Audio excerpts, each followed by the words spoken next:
नमस्कार, दृष्टि आईएएस के टुडेज जी के प्रोग्राम में आपका स्वागत है। शुरुआत करते हैं अभ्यास प्रश्न से। प्रश्न था, निम्नलिखित युग्मों पर विचार कीजिए। इसरो के केंद्र और स्थान। 1. विक्रम साराभाई अंतरिक्ष केंद्र तिरुवनंतपुरम। 2. सतीश धवन अंतरिक्ष केंद्र Sriharikota. 3. National remote sensing centre नई दिल्ली। उपर्युक्त में से कितने युग्म सुमेलित हैं? केवल एक युग्म, केवल दो युग्म, केवल तीन युग्म या फिर उपरोक्त में से कोई नहीं। इसका सही जवाब है ऑप्शन बी, केवल दो युग्म। हाल ही में भारतीय अंतरिक्ष अनुसंधान संगठन यानी इसरो ने चंद्रयान 3 रॉकेट को शक्ति प्रदान करने वाले क्रायोजेनिक इंजन का सफलतापूर्वक परीक्षण किया। आपको बता दें कि इसरो की स्थापना 1962 में भारत सरकार द्वारा डॉक्टर विक्रम साराभाई की परिकल्पना के अनुसार की गई थी। इसे पहले Indian national committee for space research यानी इनकोस्पार के नाम से जाना जाता था। इसका मुख्यालय बेंगलुरु में स्थित है। विक्रम साराभाई अंतरिक्ष केंद्र तिरुवनंतपुरम में प्रक्षेपण यान बनाए जाते हैं, इसलिए युग्म 1 सुमेलित है। सतीश धवन अंतरिक्ष केंद्र श्रीहरिकोटा से उपग्रहों और प्रक्षेपण यानों का एकीकरण और प्रक्षेपण किया जाता है, इसलिए युग्म 2 सुमेलित है। Remote sensing satellite data reception, processing और प्रसार का कार्य नेशनल रिमोट सेंसिंग सेंटर यानी NRSC हैदराबाद को सौंपा गया है, इसलिए युग्म 3 सुमेलित नहीं है। इस प्रकार विकल्प बी सही है। तो इस तरह इस प्रश्न का सही जवाब है ऑप्शन बी, केवल 2 युग्म। आप में से अधिकतर स्टूडेंट्स ने कमेंट सेक्शन में इसका जवाब सही भेजा था। जवाब भेजने के लिए शुक्रिया। शुरुआत करते हैं आज के सेशन की। पहला प्रश्न है, हाल ही में चर्चित पहल रीपर्पस यूज्ड कुकिंग ऑयल यानी RUCO किससे संबंधित है? भारतीय खाद्य सुरक्षा और मानक प्राधिकरण, खाद्य प्रसंस्करण उद्योग मंत्रालय, कृषि और प्रसंस्कृत खाद्य उत्पाद निर्यात विकास प्राधिकरण या फिर रसायन और उर्वरक मंत्रालय। इसका सही जवाब है ऑप्शन ए, भारतीय खाद्य सुरक्षा और मानक प्राधिकरण यानी FSSAI। हाल ही में FSSAI ने रीपर्पस यूज्ड कुकिंग ऑयल यानी RUCO ट्रेसेबिलिटी ऐप को विकसित किया है, इसलिए विकल्प ए सही है। यह ऐप खाद्य पदार्थों को बार बार तलने की जांच करने के लिए विकसित किया गया है। FSSAI की अधिसूचना के अनुसार अप्रयुक्त या ताजा वनस्पति वसा या तेल में कुल पोलर कंपाउंड 15% से अधिक नहीं होंगे, जबकि वनस्पति वसा या तेल में 25% से अधिक के कुल पोलर कंपाउंड होने पर इसका उपयोग नहीं किया जा सकेगा। आपको बता दें कि FSSAI का पूरा नाम भारतीय खाद्य सुरक्षा और मानक प्राधिकरण यानी food safety and standards authority of India है।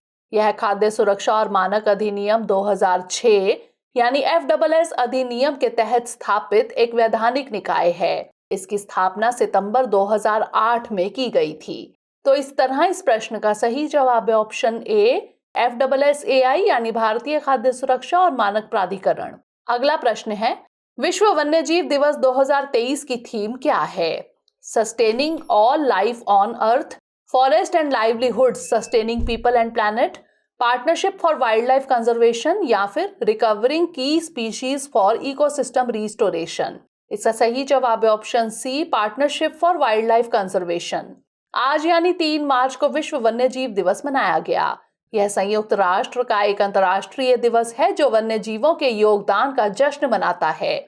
इस वर्ष विश्व वन्यजीव दिवस की theme partnership for wildlife conservation है, इसलिए विकल्प सी सही है। इस तिथि को इसलिए चुना गया क्योंकि इसी दिन साल 1973 में साइट्स संधि पर हस्ताक्षर हुए थे।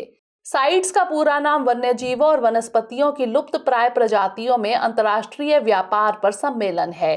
यह अंतर्राष्ट्रीय व्यापार के खतरों से लुप्त प्राय पौधों और जानवरों की रक्षा के लिए एक बहुपक्षीय संधि है।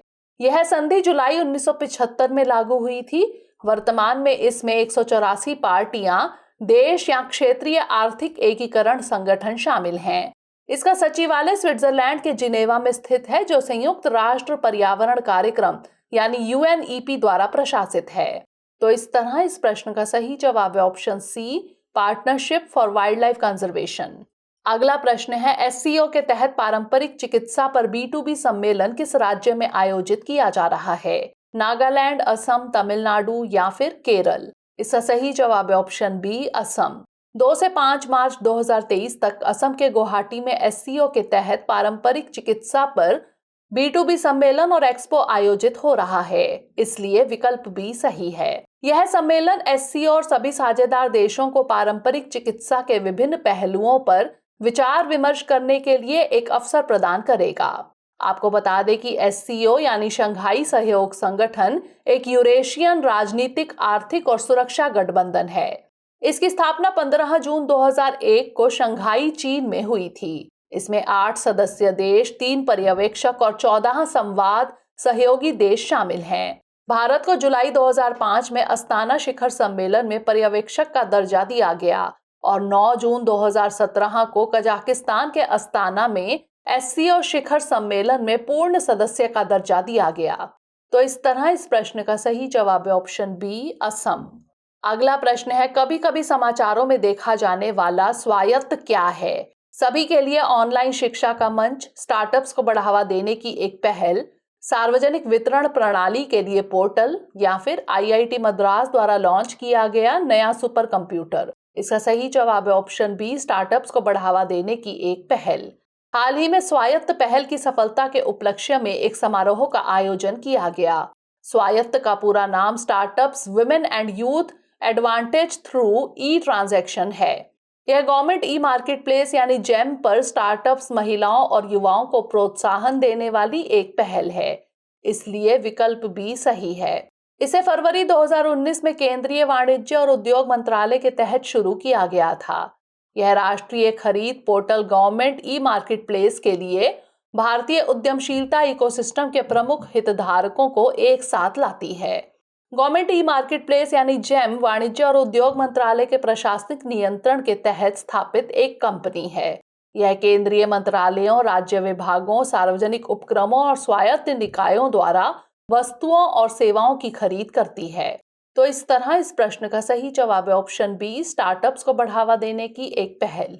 अगला प्रश्न है, विशेषाधिकार समिति के संबंध में निम्नलिखित कथनों पर विचार कीजिए। 1, यह सदन और उसके सदस्यों के विशेषाधिकारों के उल्लंघन के मामलों की जांच करती है। 2, इसमें लोकसभा की समिति में 15 सदस्य होते हैं, जबकि राज्यसभा की समिति में 10 सदस्य होते हैं। उपर्युक्त में से कौन सा यहाँ से कथन सही है या फिर है? केवल 1, केवल 2, 1 और 2 दोनों, या फिर ना तो 1 और ना ही 2? इसका सही जवाब है ऑप्शन सी, 1 और 2 दोनों। हाल ही में राज्यसभा के सभापति ने एक संसदीय समिति को 12 विपक्षी सांसदों के विशेषाधिकार के उल्लंघन की जांच करने का निर्देश दिया है। संसदीय विशेषाधिकार ऐसे विशेष अधिकार हैं जो प्रत्येक सदन को सामूहिक और सदन के सभी सदस्यों को व्यक्तिगत रूप से प्राप्त होते हैं। इन अधिकारों का उद्देश्य संसद के सदनों, समितियों और सदस्यों को अपने कर्तव्यों के क्षमतापूर्ण एवं प्रभावी तरीके से निर्वहन हेतु अधिकार और उन्मुक्तियां प्रदान करना है। भारतीय संविधान के अनुच्छेद 105 और 194 में क्रमशः संसद एवं राज्य विधानमंडल के सदनों, सदस्यों तथा समितियों को प्राप्त विशेषाधिकारों का उल्लेख किया गया है। यदि कोई व्यक्ति या प्राधिकरण किसी सदस्य या सदन के संसदीय विशेषाधिकार की अवहेलना करता है तो इसे विशेषाधिकार का उल्लंघन कहा जाता है। सदस्यों के विशेषाधिकारों के उल्लंघन के मामलों की जांच करने का कार्य विशेषाधिकार समिति करती है, इसलिए कथन 1 सही है। इसमें लोकसभा की समिति में 15 सदस्य होते हैं, जबकि राज्यसभा की समिति में 10 सदस्य होते हैं, इसलिए कथन 2 भी सही है। इस प्रकार विकल्प सी सही है। अगला प्रश्न है, संविधान सभा के किस सदस्य ने कहा था कि प्रस्तावना संविधान का सबसे कीमती हिस्सा है? पंडित ठाकुर दास भार्गव, KM मुंशी, अल्लादी कृष्ण स्वामी अय्यर या फिर अजीत प्रसाद जैन? इसका सही जवाब है ऑप्शन ए, पंडित ठाकुर दास भार्गव। प्रस्तावना भारतीय संविधान का परिचय अथवा भूमिका है। यह जवाहरलाल नेहरू द्वारा पेश किए गए उद्देश्य प्रस्ताव पर आधारित है। सबसे पहले अमेरिकी संविधान की शुरुआत प्रस्तावना के साथ हुई थी। इसके बाद भारत सहित कई देशों ने इस प्रथा का पालन किया। भारतीय संविधान की प्रस्तावना में संविधान का सारांश या सार निहित है। प्रख्यात न्यायवाद और संवैधानिक विशेषज्ञ N.A. पालकीवाला ने प्रस्तावना को संविधान का पहचान पत्र कहा था। तो वहीं संविधान सभा के सदस्य पंडित ठाकुर दास भार्गव ने प्रस्तावना के महत्व को निम्नलिखित शब्दों में अभिव्यक्त किया था। प्रस्तावना संविधान का सबसे कीमती हिस्सा है, इसलिए विकल्प ए सही है। तो इस तरह इस प्रश्न का सही जवाब है ऑप्शन ए, पंडित ठाकुर दास भार्गव। अगला प्रश्न है, भारत निर्वाचन आयोग यानी ECI के संदर्भ में निम्नलिखित कथनों पर विचार कीजिए। 1. यह एकल सदस्यीय निकाय के रूप में कार्य करता है। 2. भारतीय संविधान में इसके सदस्यों की अवधि निर्दिष्ट नहीं है। उपर्युक्त में से कौन सा यहाँ से कथन सही है या फिर है? केवल 1, केवल 2, 1 और 2 दोनों, या फिर ना तो 1 और ना ही 2। इसका सही जवाब है ऑप्शन बी, केवल 2। हाल ही में सुप्रीम कोर्ट की 5 न्यायाधीशों की संविधान पीठ ने सर्वसम्मति से निर्वाचन आयुक्तों की नियुक्ति से संबंधित एक महत्वपूर्ण फैसला सुनाया। इस फैसले में कहा गया कि मुख्य निर्वाचन आयुक्त और अन्य निर्वाचन आयुक्तों की नियुक्ति एक समिति की सिफारिश पर की जानी चाहिए, जिसमें प्रधानमंत्री, लोकसभा में विपक्ष के नेता और भारत के मुख्य न्यायाधीश शामिल होने चाहिए। आपको बता दें कि भारतीय संविधान के अनुच्छेद 324 में प्रावधान है कि संसद, राज्य विधानसभाओं, भारत के राष्ट्रपति और उपराष्ट्रपति पद के चुनावों के अधीक्षण, निर्देशन और नियंत्रण की शक्ति निर्वाचन आयोग में निहित होगी। निर्वाचन आयोग बहुसदस्यीय निकाय के रूप में कार्य करता है। इसमें मुख्य निर्वाचन आयुक्त और 2 निर्वाचन आयुक्त होते हैं, इसलिए कथन 1 सही नहीं है। संविधान में इस आयोग के सदस्यों की योग्यता और उनकी अवधि का निर्धारित नहीं की गई है, इसलिए कथन 2 सही है। तो इस तरह इस प्रश्न का सही जवाब है ऑप्शन बी, केवल 2। अगला प्रश्न है, हाल ही में खबरों में रहा HTT-40 क्या है? Dog robot, basic trainer aircraft, online gaming platform या फिर क्लाउड सेवाएं? इसका सही जवाब है option B, basic trainer aircraft. हाल ही में केंद्रीय मंत्रिमंडल ने HTT-40 बेसिक ट्रेनर एयरक्राफ्ट यानी BTA की खरीद को मंजूरी दी, इसलिए विकल्प बी सही है। भारतीय वायुसेना और हिंदुस्तान एरोनॉटिक्स लिमिटेड के बीच पिछले डेफ एक्सपो के दौरान इसके लिए समझौता हुआ था। इस समझौते के तहत 6,828 करोड़ रुपए की लागत से 70 HTT बेसिक ट्रेनर एयरक्राफ्ट की खरीद पर सहमति बनी है। इन विमानों की आपूर्ति 6 साल में की जाएगी। HTT-40 एक टर्बो प्रॉप एयरक्राफ्ट है जिसका पूरा नाम हिंदुस्तान टर्बो ट्रेनर 40 है। इनका निर्माण और विकास हिंदुस्तान एरोनॉटिक्स लिमिटेड यानी HAL द्वारा किया जा रहा है। यह विमान देश के रक्षा क्षेत्र को मजबूती प्रदान करेंगे। तो इस तरह इस प्रश्न का सही जवाब है option B, basic trainer aircraft. अगला प्रश्न है, निम्नलिखित में से कौन मुद्रास्फीति लक्ष्य को प्राप्त करने के लिए आवश्यक नीति रेपो दर निर्धारित करता है? मौद्रिक नीति समिति, मुख्य आर्थिक सलाहकार, वित्त सचिव या फिर वित्त संबंधी स्थायी समिति? इसका सही जवाब है ऑप्शन ए, मौद्रिक नीति समिति। भारतीय रिजर्व बैंक QR कोड आधारित कॉइन वेंडिंग मशीन के लिए बैंकों के सहयोग से एक पायलट परियोजना शुरू करेगा। यह निर्णय पिछली मौद्रिक नीति समिति यानी MPC की बैठक के दौरान लिया गया था। मौद्रिक नीति समिति केंद्र सरकार द्वारा 1934 के RBI अधिनियम की धारा 45ZB के तहत गठित एक वैधानिक निकाय है। 6 सदस्यीय MPC मुद्रास्फीति लक्ष्य को प्राप्त करने के लिए आवश्यक नीतिगत रेपो दर निर्धारित करती है, इसलिए विकल्प ए सही है। इसे एक वर्ष में कम से कम 4 बार मिलना जरूरी होता है। इसकी बैठक के लिए कोरम 4 सदस्यों का होता है।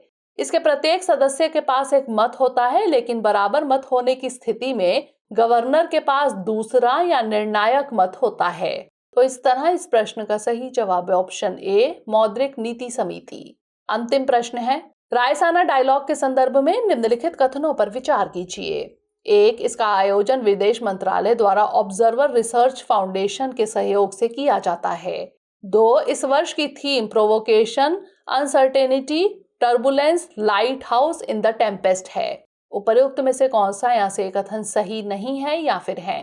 केवल 1, केवल 2, 1 और 2 दोनों, या फिर ना तो 1 और ना ही 2। इसका सही जवाब है ऑप्शन डी, ना तो 1 और ना ही 2, यानी दोनों कथन सही हैं।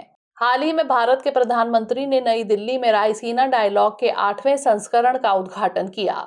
इसके उद्घाटन सत्र में इटली की प्रधानमंत्री जियोर्जिया मेलोनी बतौर मुख्य अतिथि शामिल हुई। आपको बता दें कि रायसीना डायलॉग भू राजनीति और भू रणनीति पर भारत का एक प्रमुख सम्मेलन है। इसका आयोजन विदेश मंत्रालय द्वारा ऑब्जर्वर रिसर्च फाउंडेशन के सहयोग से किया जाता है, इसलिए कथन 1 सही है।